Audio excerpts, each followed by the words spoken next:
எல்லாருக்கும் அவங்கவுங்க லைஃப்பில் ஒரு பாஸ்ட் நடந்திருக்கும். அதே மாதிரி தான் தல அஜித் குமாருக்கும் அவரோட லைஃப்பில் ஒரு பாஸ்ட் இருந்திருக்கு. ஷாலினியை கல்யாணம் பண்ணுறதுக்கு முன்னாடி. அது வேறு யாரும் இல்லை, ஹீரா ராஜ்குமார். இவங்க தமிழ் பொண்ணு தான். இவங்க தமிழ் சினிமாலேயும் நிறைய படங்கள் நடிச்சிருக்காங்க. இவங்க தமிழ் சினிமாவில் இதயம், நான் பாதி, காதல் கோட்டைன்ற படத்தில் நடிச்சிருந்தாங்க.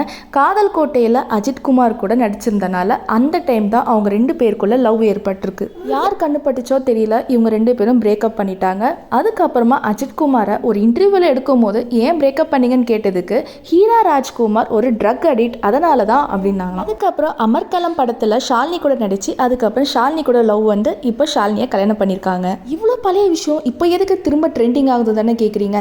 ட்விட்டரில் #ஜஸ்டிஸ் ஃபார் ஹீரான்ற டேக் ரொம்பவே ட்ரெண்டிங் ஆகிட்டு இருக்கு. நடிகை ஹீரா ஒரு வெப்சைட் வச்சிருக்காங்க, heeraaliya.comல. அதில் சில லெட்டர்ஸ் எல்லாம் அவங்க போஸ்ட் பண்ணியிருந்தாங்க. இப்போ அதை பார்த்ததுக்கு அப்புறம் தான் இந்த கன்க்ளூஷனுக்கு எல்லாரும் வந்திருக்காங்க. இந்த போஸ்ட்டில் அவங்க அஜித்குமார் எப்படி அவங்கள விட்டு பிரிஞ்சு போனதை பற்றி போட்டிருக்காங்க. தல அஜித்குமார் ஒரு ஸ்பைன் இன்ஜுரிக்காண்டி அவங்க அட்மிட் ஆயிருந்தாங்களாம் ஹாஸ்பிட்டலில்.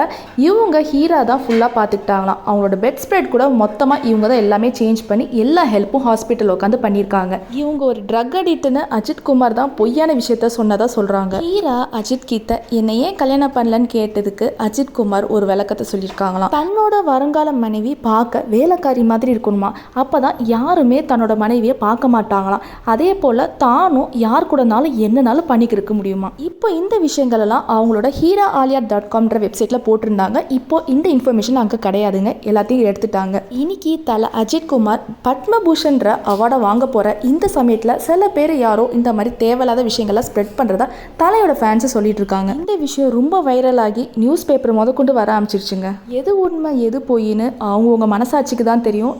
மூணாவதாக இருந்து நம்ம யாரையும் ஜட்ஜ் பண்ண முடியாதுங்க.